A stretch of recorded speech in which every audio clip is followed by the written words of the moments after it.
మనం చెప్పుకుందాం, సరేనా? ఇశ్రాయేలు అనేటువంటి ఆయనకి, అంటే ఇశ్రాయేల్ అంటే ఎవరమ్మా?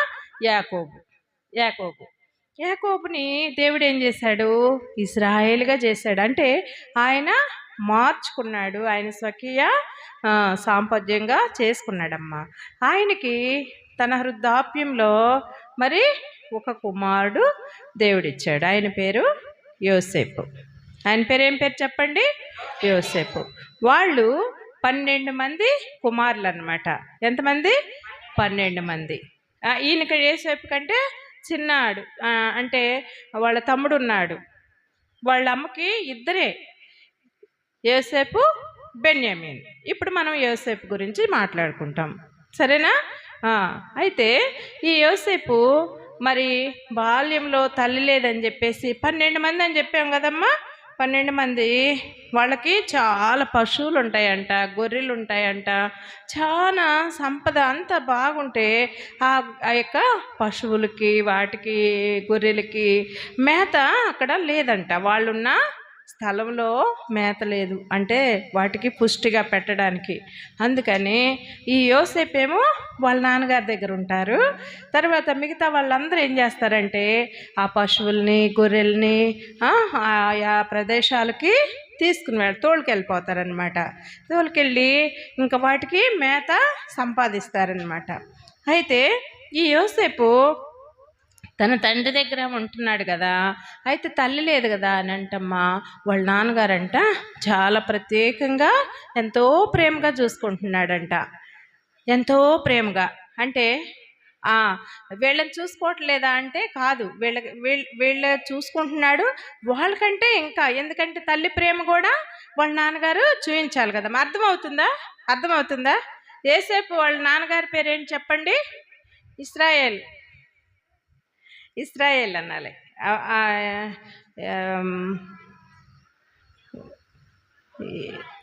ఆదికాండం 32వ అధ్యాయము చదువుకోవచ్చు.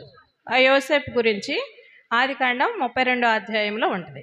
అయితే ఆయన అంటమ్మ ఒక చక్కని మంచి అంగీ తీసుకొచ్చి యోసేపుకి ఇచ్చాడంట. ఎందుకు? ఒక ప్రత్యేకంగా అన్నమాట. ఆయనకి దేవుడు ఆయనతో ఉన్నాడు కాబట్టి యోసేపు మీద ఒక ప్రత్యేకమైన ప్రేమ కలుగజేశాడు వాళ్ళ నాన్నగారికి. అందుకని ఆయన ఏం చేశాడంటే మంచి అంగీని తీసుకొచ్చి ఆ యొక్క ఇదిగో చూడండి, ఇదిగో 12 మంది వాళ్ళ నాన్నగారికి, ఇగో వృద్ధుడు అనమాట. ఉన్నారా లేదా? వాళ్ళ నాన్నగారు ఉన్నారు కదా మా మధ్యలో, అదిగో చూడండి, కనిపిస్తుందా? అయితే ఈ ఒక ప్రత్యేకమైనటువంటి ఇదిగో మంచి అంగీ తీసుకొచ్చి వాళ్ళందరికంటే ప్రత్యేకంగా ఈయన ప్రేమిస్తున్నాడు అనమాట. ఎందుకంటే యోసేపు మీద ఒక దేవుని యొక్క ప్రణాళిక ఉంది, ఒక ప్రత్యేకమైన ప్రేమ పెట్టాడు వాళ్ళ నాన్నగారికి. వాళ్ళ అమ్మ నాన్న ప్రేమ వాళ్ళ నాన్నగారే చూపించాలి కదా. ఇప్పుడు అమ్మ లేకపోతే ఎట్లా ఉంటుంది చెప్పండి? మీకు ఎంత బాధగా ఉంటుంది కదమ్మా. సాయంత్రం రాగానే అమ్మే కదా అన్నీ చేస్తుంది కదా, నాన్న అవసరమే. అయితే ఆయనకి లేదు ఆ ప్రేమ. అందుకని ఇదిగో చూడండి, నేను చక్కని అంగీ తీసుకొచ్చి ఇచ్చాడని చెప్పేసి వాళ్ళ అన్నయ్యలకి చాలా కోపం వచ్చేసింది ఈయన మీద. ఎవరికి? యోసేపు మీద వాళ్ళ అన్నయ్యలకి అసూయ, కోపం, పగ. ఎందుకు? మాకంటే తమ్ముడిని ఎందుకు అట్లా చూస్తున్నాడు అని పగ పెంచుకున్నారంట. పగ అంటే తెలుసుగా, అంటే ఏంటి?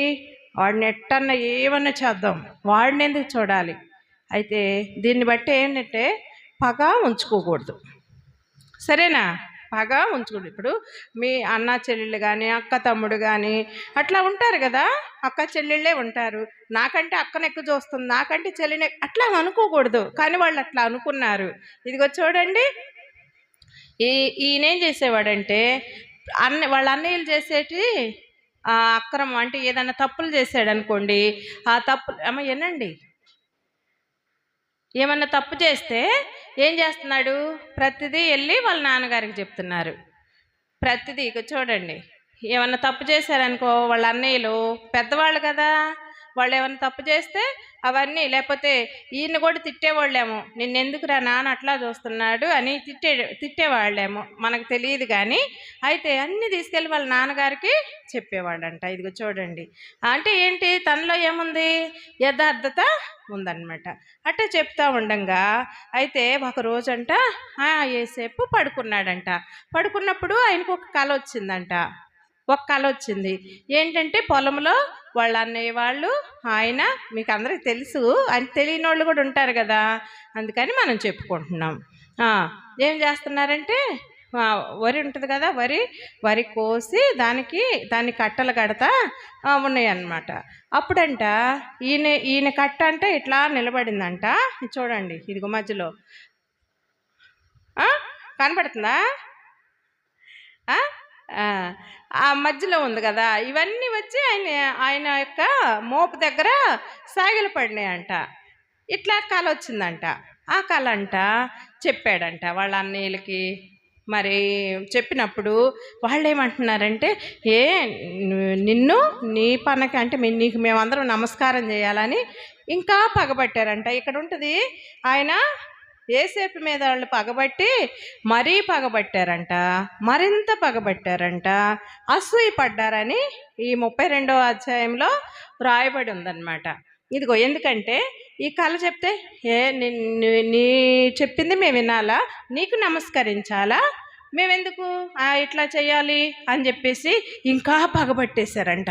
చూడండి, అట్లా ఉండంగా మరి యోసేపు ఏం చేశాడు, ఉండమాట చెప్పాడు. కానీ యోసేపు అయితే ఉదయం సాయంత్రం ఎప్పుడైనా దేవుణ్ణి విడిచిపెట్టలా, దేవుని సన్నిధిలో అయినా ప్రార్థన చేసుకుంటూ వచ్చేవాడు. ఎందుకంటే వాళ్ళ నాన్నగారు యాకోబుకి మరి దేవుడు దర్శనమిచ్చి యాకోబు దేవుని సన్నిధిలో ప్రార్థించేవాడు కాబట్టి వాళ్ళ నాన్న చేసినట్లుగా అట్లాగా ఈయన కూడా ప్రార్థన చేస్తూ వచ్చేవాడు. అందరూ ప్రార్థన చేసిన వీళ్ళల్లో ఏమున్నాయి, మిగతా వాళ్ళల్లో అసూయ ఉంది, పగ ఉంది, ద్వేషం ఉంది. కానీ యోసేపులో అది లేదు. ఏముంది, యేసుక్రీస్తు యొక్క ప్రేమే ఉందన్నమాట. ఆయన యొక్క సహనం, విధేయత ఆ యోసేపులో ఉంది. నాన్న వినండి, యోసేపుకి ఏమున్నాయి చెప్పండి, ఏం లక్షణాలు ఉన్నాయి,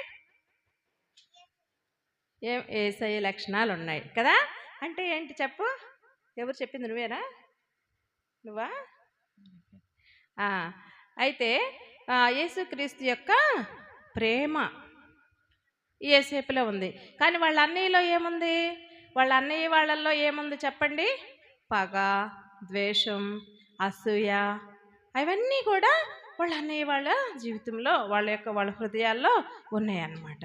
అందుకని చెప్పేసి ఏం చేస్తున్నారు, ఇక్కడ చూస్తే వాళ్ళ నాన్నగారు ఏం చేశారంటే, మరి దూరంగా మరి వాళ్ళు ఆ గొర్రెల్ని, పశువుల్ని మేత కోసం తీసుకుని వెళ్ళారు కదా, వెళ్ళి వాళ్ళు రాలేదంట.